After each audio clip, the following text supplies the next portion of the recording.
Assalamualaikum warahmatullahi wabarakatuh. Selamat pagi anak-anak kelas 5. Mari kita belajar pada pagi hari ini di tema 4, subtema 1, pembelajaran 1. Sebelum kita mulai pembelajaran, mari kita berdoa terlebih dahulu. Berdoa, mulai.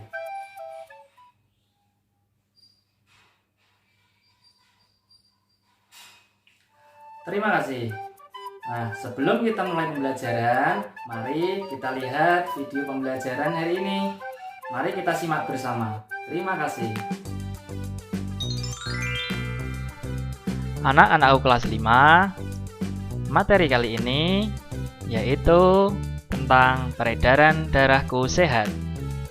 Tema 4, subtema 1, pembelajaran 1. Tujuan pembelajaran kali ini adalah sebagai berikut.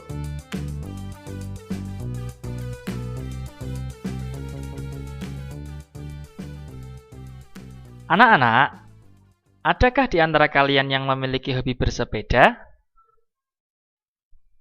Bersepeda termasuk olahraga yang mendukung kebugaran dan dapat membantu melancarkan peredaran darah. Darah sangat penting peranannya bagi manusia.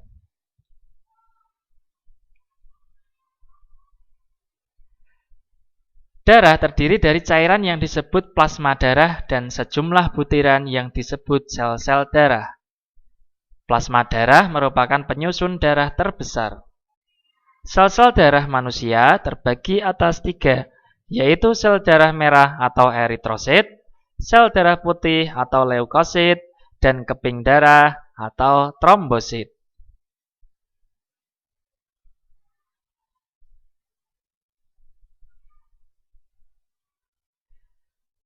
Sel darah merah atau eritrosit mengandung pigmen atau pewarna darah yang disebut hemoglobin. Hemoglobin berfungsi mengikat oksigen dari paru-paru. Hemoglobin menyebabkan darah berwarna merah. Keping darah atau trombosit memiliki ukuran sangat kecil dan mengandung suatu zat yang bertugas membekukan darah. Zat ini disebut fibrinogen. Sel darah putih atau leukosit bentuknya tidak beraturan. Sel darah putih dapat bergerak secara bebas. Sel darah putih berguna untuk membasmi kuman-kuman yang masuk ke dalam tubuh. Fungsi utama darah antara lain sebagai alat pengangkut, yaitu mengangkut sari-sari makanan, mengangkut oksigen ke seluruh tubuh, dan mengangkut zat sisa metabolisme. Yang kedua, mengatur suhu tubuh. Yang ketiga, membantu dalam proses penutupan luka atau keping darah. Yang keempat, membunuh bibit-bibit penyakit. Dalam tubuh manusia, darah mengalir melalui organ-organ peredaran darah. Apa saja organ peredaran darah manusia? Dan apa fungsi organ peredaran darah manusia? Perhatikan gambar berikut. Mengalirnya darah di dalam tubuh disebut sistem peredaran darah. Sistem peredaran darah dalam tubuh ada 2, yaitu peredaran darah kecil dan peredaran darah besar. Sistem peredaran darah. Yang pertama, peredaran darah kecil. Sistem peredaran darah kecil yaitu darah mengalir dari bilik kanan menuju paru-paru melalui arteri pulmonalis. Dalam paru-paru terjadi pertukaran darah yang banyak mengandung karbon dioksida dengan darah yang banyak mengandung oksigen. Darah yang mengandung banyak oksigen atau O2 kembali ke jantung melalui vena pulmonalis.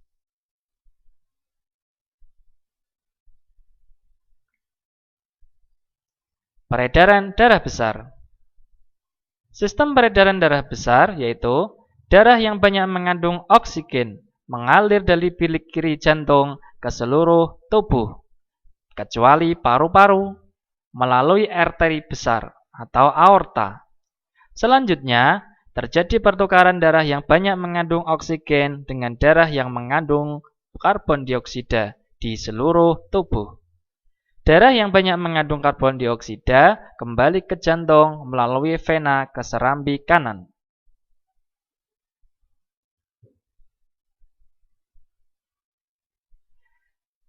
Nah, kamu telah mengetahui organ-organ peredaran darah pada manusia. Tahukah kamu peranan setiap organ peredaran darah manusia? Fungsi atau peranan organ peredaran darah pada manusia sebagai berikut. Yang pertama, jantung. Jantung adalah organ tubuh manusia yang berfungsi memompa darah ke seluruh tubuh. Jantung memompa darah dengan cara berkontraksi dan berelaksasi secara bergantian, sehingga jantung berdenyut, mengembang, dan mengempis. Jantung terletak di dalam rongga dada sebelah kiri. Ukuran jantung kira-kira sebesar kepalan tangan pemiliknya. Jantung tersusun atas kumpulan otot-otot yang sangat kuat yang disebut miokardium. Jantung terdiri atas 4 ruang, yaitu serambi kanan, serambi kiri, bilik kanan, dan bilik kiri. Antara bagian kanan dan kiri jantung dibatasi oleh sekat jantung yang disebut katup jantung.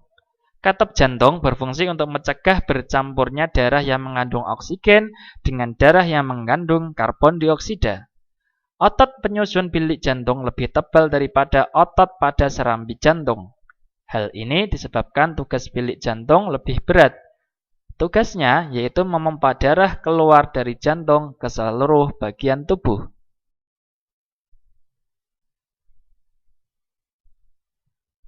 Kontraksi dan relaksasi pada jantung mengakibatkan terjadinya denyut jantung dan denyut nadi. Ketika jantung memompa darah ke dalam pembuluh nadi, pembuluh tersebut ikut berdenyut. Dengan demikian, melalui denyut nadi kamu dapat mengetahui denyut jantung. Denyut nadi akan terasa jelas dengan menekan pembuluh nadi pada pergelangan tangan dan bagian leher di bawah telinga. Pada kondisi normal, jantung orang dewasa berdenyut sebanyak 70 kali dalam 1 menit. Kecepatan denyut jantung dipengaruhi oleh usia, jenis kelamin, tingkat aktivitas, dan kondisi kesehatan. Denyut jantung seirama dengan denyut pembuluh darah nadi. Dengan ukuran denyut nadi, kita bisa mengetahui kecepatan denyut jantung atau detak jantung. Untuk mendengarkan bunyi detak jantung, kita dapat mempergunakan alat yaitu stetoskop. Adapun untuk mengetahui keadaan jantung yang normal, digunakan alat yaitu elektrokardiograf.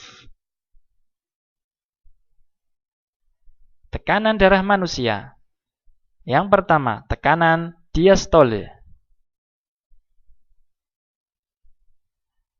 Pada saat jantung mengembang, darah akan masuk ke jantung. Akibatnya akan terjadi tekanan diastol. Tekanan diastol adalah tekanan darah terendah yang terjadi saat jantung mengembang atau relaksasi. Yang kedua, tekanan sistol.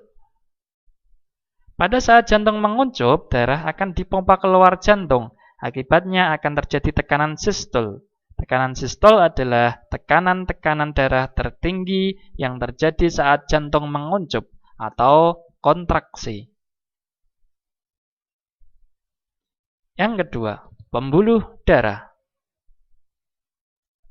Pembuluh darah merupakan saluran tempat mengalirnya darah dari jantung ke seluruh tubuh dan dari seluruh tubuh kembali ke jantung. Pembuluh darah terdiri atas 2 jenis, yaitu pembuluh nadi dan pembuluh balik. Pembuluh nadi disebut arteri, pembuluh balik disebut vena. Pembuluh nadi atau arteri yaitu pembuluh yang membawa darah yang kaya akan oksigen keluar dari jantung ke seluruh tubuh.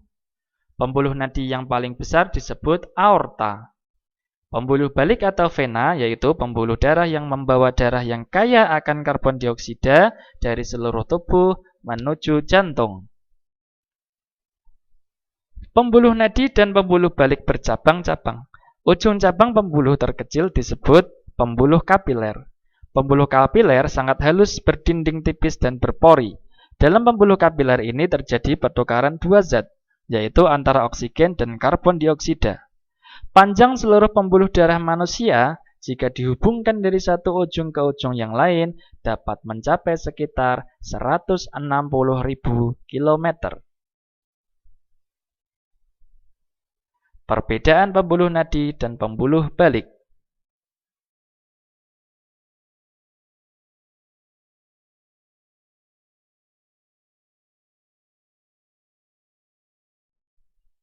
Yang ketiga, paru-paru.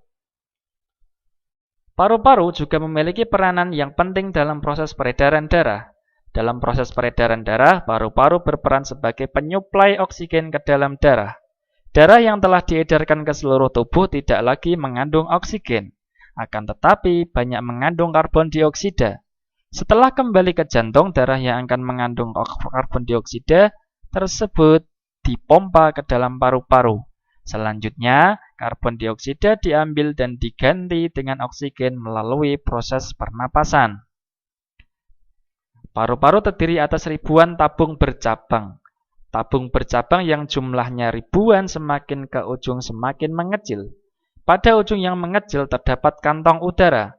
Kantong udara tersebut dinamakan alveoli. Masing-masing alveoli memiliki jaringan halus kapiler. Pada jaringan halus kapiler inilah tempat terjadinya pertukaran oksigen dan karbon dioksida. Nah, barusan kita sudah belajar tentang peredaran darah manusia dan cara kerjanya. Ternyata betapa besarnya peranan organ peredaran darah bagi kelangsungan hidup manusia. Dengan begitu, kita harus selalu menjaga dan merawatnya. Rambutku lebat, rambutku subur, tidak dapat dipasang jepitan. Tubuhku sehat, ku ucap syukur, darah mengalir tanpa hambatan.